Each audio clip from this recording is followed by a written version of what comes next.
Las obligaciones están presentes en muchos ámbitos de nuestras vidas. Normalmente, estas se extinguen por el pago o cumplimiento, que es el medio por excelencia de extinción de las mismas. Sin embargo, existen otras formas de librarse de ellas.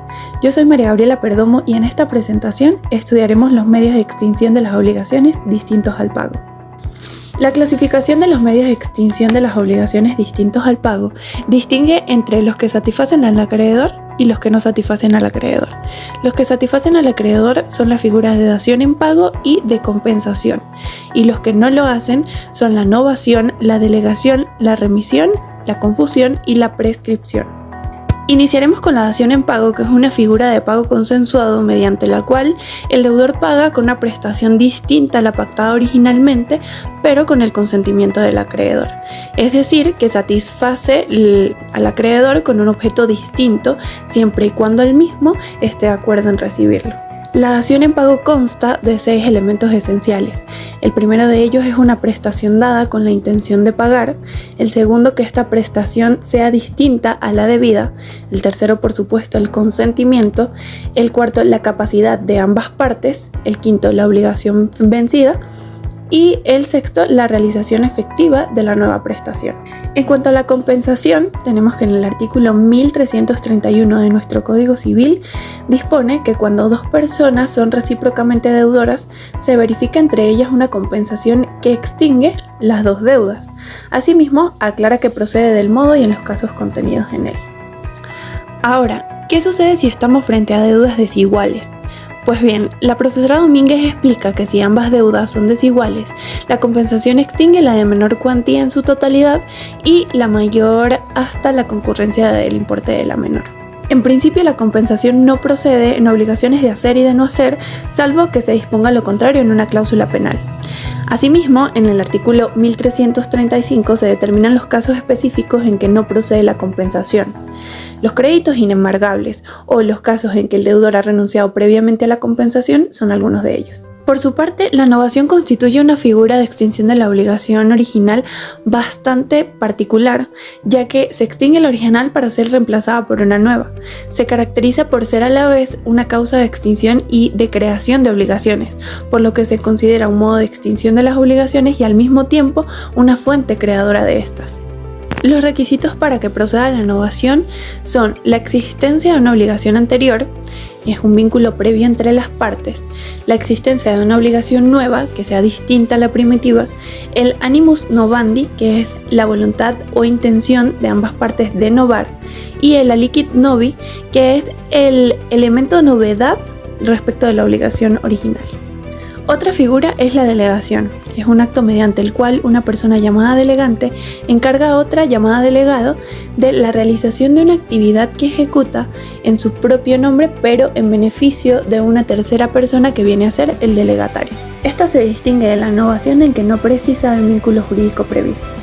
En cuanto a las clases de delegación, tenemos que desde el punto de vista de la cualidad de acreedor o de deudor delegante, puede ser activa cuando el delegante es el acreedor o pasiva en el caso de que el delegante sea el deudor. Y según si se produzca una novación, puede ser perfecta si se produce novación o imperfecta si no se produce. También llamada perdón o condonación de la deuda, la remisión se refiere al acto por medio del cual el acreedor renuncia gratuitamente al derecho de crédito contra el deudor. Es decir, que supone la voluntad del acreedor de perdonar a su deudor. Esta puede ser parcial o total y expresa o tácita. Además de los requisitos esenciales para contratar, la remisión de la deuda también requiere de animus donandi o ánimo de hacer la liberalidad y las reglas de fondo especiales sobre las donaciones. Sin embargo, no requiere la solemnidad de las reglas de forma de las donaciones. En el caso de la confusión, en el artículo 1342 del Código Civil venezolano, establece que cuando las cualidades de acreedor y deudor se reúnen en la misma persona, la obligación se extingue por confusión. Es decir, que esta se da cuando la condición de acreedor y deudor las reúne una misma persona. Suele suceder en el caso de herencias y fusión de empresas. Los elementos que distinguen a la confusión de las demás figuras son esencialmente 3.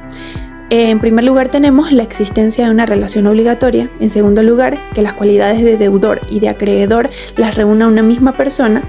Y en tercer lugar, que ocurra entre el acreedor y el deudor principal. La última de estas figuras es la prescripción. El Código Civil regula tanto la prescripción adquisitiva como la extintiva en uno solo. Sin embargo, al derecho de obligaciones le atañe la prescripción extintiva, que se define como la pérdida de un derecho por el transcurso del tiempo. Es decir, que se trata de la pérdida de un derecho subjetivo por el no uso de parte del titular por un periodo de tiempo determinado por la ley. Entre las características principales de la prescripción tenemos que no opera de pleno derecho, pues el juez no puede dictarla de oficio, sino que debe ser alegado por las partes. Es irrenunciable anticipadamente. ¿Qué quiere decir esto? Que solo se renuncia a ella a posteriori, al no alegarla. Y por último, no requiere de buena fe. Es importante saber que la interrupción de la prescripción, que se da por el ejercicio de la acción o por la simple voluntad de ejercer el derecho, corta la prescripción, es decir, que borra, destruye o inutiliza el tiempo transcurrido teniendo que empezar desde cero nuevamente. También resulta relevante diferenciar entre la prescripción y la caducidad, pues son dos figuras totalmente distintas. La prescripción es la pérdida de un derecho y la caducidad es la pérdida de la acción o la pretensión. Mientras que la prescripción opera a instancia de partes, como lo expliqué anteriormente, la caducidad opera de pleno derecho. La prescripción puede ser interrumpida o suspendida, mientras que la caducidad no puede interrumpirse ni suspenderse. A propósito del tema de los medios de extinción de las obligaciones, los dejo para finalizar con esta frase de Eduardo Borda. El cumplimiento de las obligaciones es la base de la confianza y la buena fe, elementos indispensables para una convivencia armónica.